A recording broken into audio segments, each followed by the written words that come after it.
Adiskideak, egunon, egazki tike hori dut eskutan zigor artistaren aurkezpena egiteko. Txoriak, loturak, forma biluziak lantzen ditu artista miarriztarrak. Baita ere, azken bolada honetan, ereinak zein hasiak. Edertasunez, gure egunerokoa erein zen baitu. Egaz egin dezagun, proposatzen dauziet beraz, egunko txirita hontan.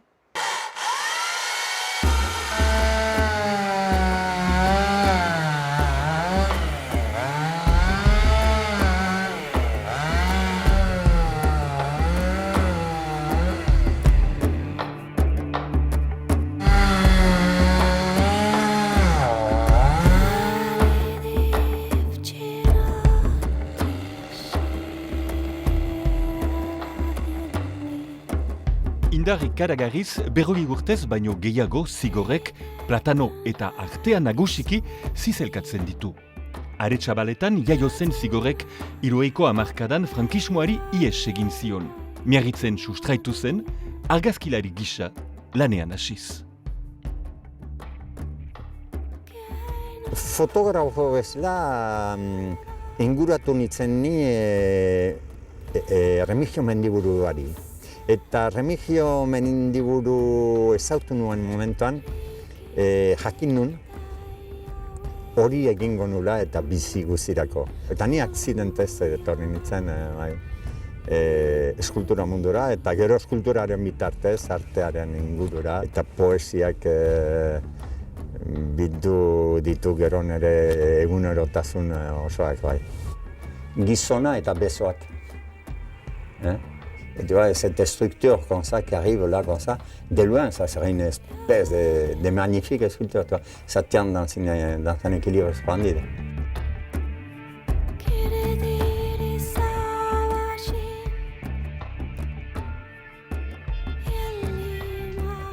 Zigor, mil esker, benetan. Zuei. Taileran, hola, ongi etorria emanik. Zuei. Hemen dena sortzen da, behaz. Goratu goera. Bai, dena hasten da hemen, bai. Gain hontan goratzen ditugu behean egindako lanak. Eta baina, bai, dena hemen hasten da. Eta artxiboan ikusi dugun bezalaxe, zera aizkolari gisa. Ari zira, sartzen zira zinez materian, zera egurretan eta ja, borroka bada. Bai, ez nuke borroka erabiliko, baina alkarrizketa bat berak baditu esan beharrak, nik entzuten ditut, alditutenean, ez denak, baina eta gero ni neuk ere baditut esan beharrak, eta alkargin ez zaiten dutugu lusaz. Eta gero bukatzen denean, obra bera, ene iduriko behintzat, beti gozoa dela atsematen dut. Bai. Badu hori. Uste dut eskulturak eskuentzat egina direla. Jendeak uste du eskulturak eta formak begientzat egina dira, bai, baina nire munduan behintzat eskuentzat egina dira. Jendeak ez ditu nahiko eskuak erabiltzen eskulturak ikusteko. Ikutxu behar da. Ikutxu behar da, eta ikusten badituzue klasikoak ere, Rodin, Mayol, ikusiko dutuzue segidan eskulturak eskuentzat egina dirala. Eta azkenean jendeak ukutzen ditu.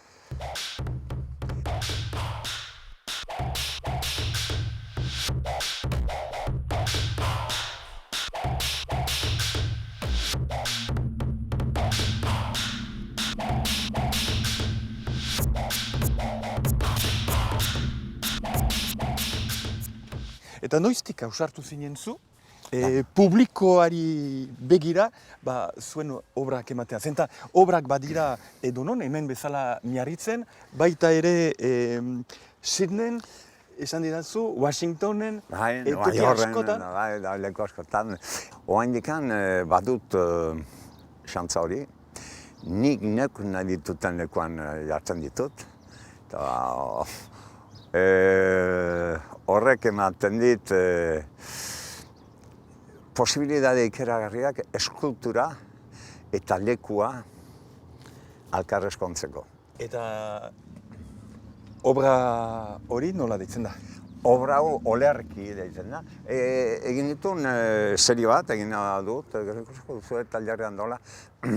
Urte askotaz eginiz kaosa, pixkat, kaosak berak ere, badu organizazio bat, eta badu nahiz eta jenteak ez ikusi kaosa zerbait organizatua dela, ez bakarrik kosmosa, baina kaosa ere bai. Eta pixkat nola kaosa poetikoki antolatzen den. Bakarki, ikustazu hemen beharritzen badituzu 11 harri dira, baina 9 dira oso hola handiak eta.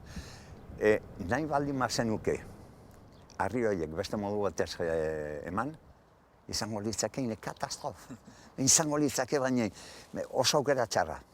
Dena antolatu da izigarri, bada antolaketa estetiko bat, kaosean. Eta olerki txiki batzuk dira, otaz haiku txiki batzuk dira. Gutxikin zerbait kontatu. Eta ikusten dut, kolorez aldatzen ari dela. Hau natura. Gorrizka gorrizka hauek eta heldu dira.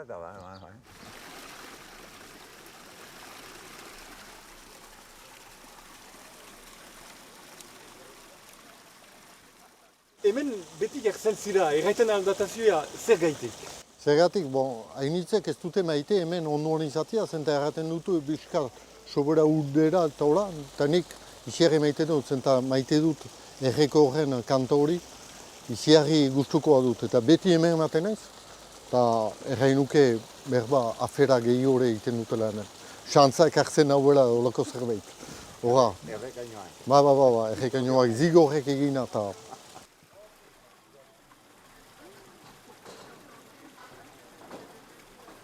Publikoaren behakoa behar du, batzutan gogorra izan daiteke, baina behar du. Bai, behar du eta maiz denak ziur asko pasatu dira hortikan, erranez, ni neuk arte egiten dut niretzako, eta ez da egia.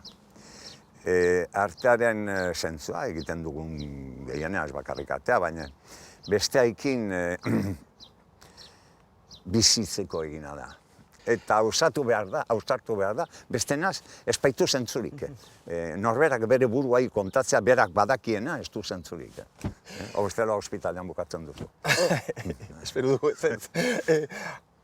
Prezeski, beste historia bat kontatu zenuen, eta oso ederra, baina arriskugarria, ikusiko dugun bezala artxibo honetan, historia bat kontatu zenuen burdin bideko Tarrasbesia haiek egurra hartuta totemak, obra asmatu zenuen.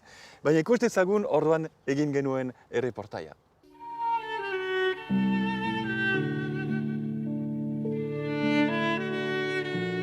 Zigor zur zizelkaria.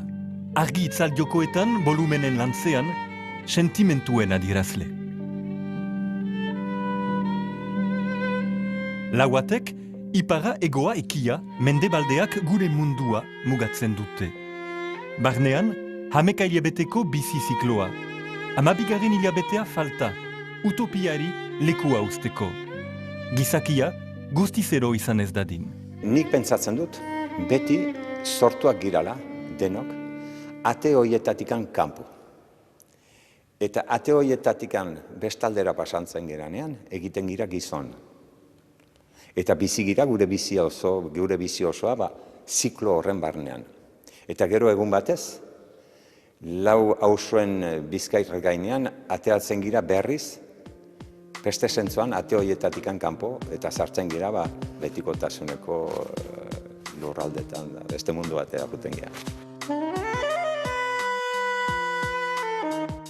Argiak, hemen irikitzen duen, bideo honetan irikitzen duen zati hau, oso garrantzitsua da, argi honek ematen diolako pasoa bestalderaino. Eta egiten du, ematen dio volumenari sakontasun bat, bai ilunean da bai argian.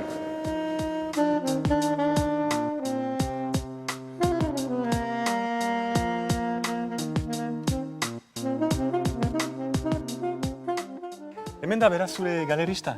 Bai, hemen. Beitu, Eta- gaina, ze ongi antolatu. Bai, hau txoria handi bat da, nik orain dela zenbait urte hasi nintzen da, beti egin ditut txoriak oegak bentsat, eta bai, hor bi buru horiekin, egin ditun hori ere serie handi bat, presoen buruak dira. Eta badira pilo bat, eta hor, zinez. bri preso tartean, txoria simbolikoki, Libertate bat. hori da, bai, askatasun bidean ari dela. Ederki. Joan gogera, beraz, Bai, Jean Bernard bai, ikusterat? Bai, Toki poieta da, bai, eder da, Bai, bai. Ba, sartzaiket, bai, mi esker. Yep. Arratsaldeon. Zigor, erraiten zenidan, berrezkoa dela artista batentzat, galerista batekin lan egitea. Galeristakin ez da erakusketa leku bat bakarrik, bada topo egin bat, alkartasun bat, adiskidetasun sakon bat azaltzen da gehienetan. Eramaten gaitu beti galeristak guk bakarrik egiten esaldugun bidai hortan.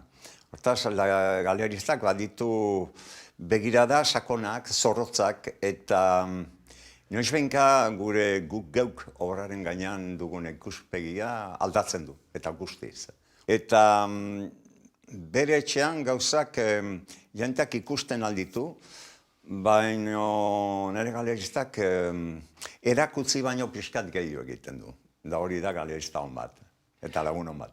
Hain zuzen, Jean Bernard, mil esker errezibitzen gaituzulakotz, jakin nahi nuke beraz nola ezagutu zenuen Zigor eta nor da, zer da Zigor zuretzat? J'ai toujours vu ces pièces chez des amis, des collectionneurs, et j'étais toujours émotionné. Et un jour, je lui ai téléphoné pour monter une exposition, et il a dit oui tout de suite. Donc j'étais très fier et très content. Errandu, kasik akuilazen duzula ere bai, hau egia da? Ah mais oui, parce qu'on ne peut pas toujours dire qu'il est parfait quand même.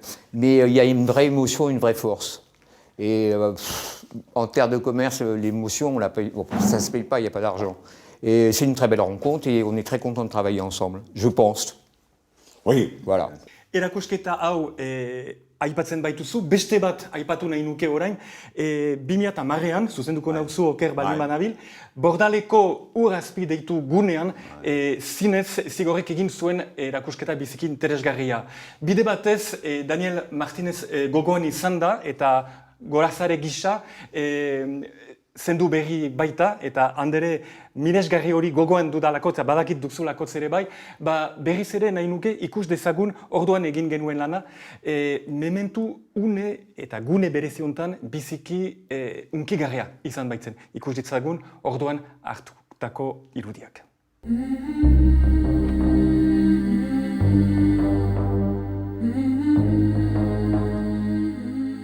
Marcheurs, lutteurs, corps enlacés, capes protectrices ou oiseaux, chacun peut laisser vagabonder son imagination et interpréter librement l'œuvre de Zigor, sculpteur basque qui accoste à la base sous-marine de Bordeaux.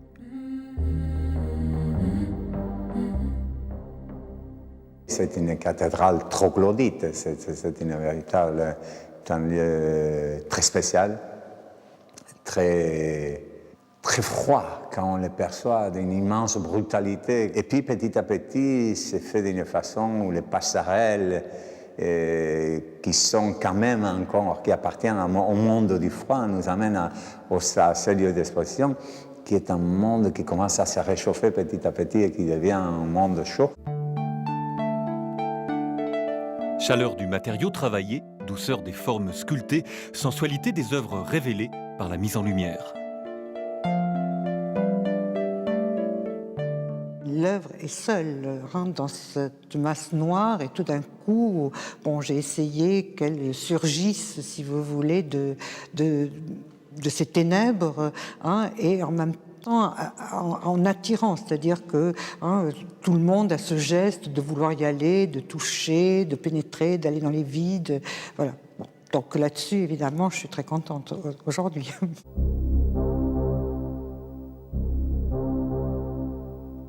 Paris réussi, le monde de Sigor s'est glissé avec bonheur dans l'univers envoûtant de la base sous-marine, sans être écrasé. Au contraire,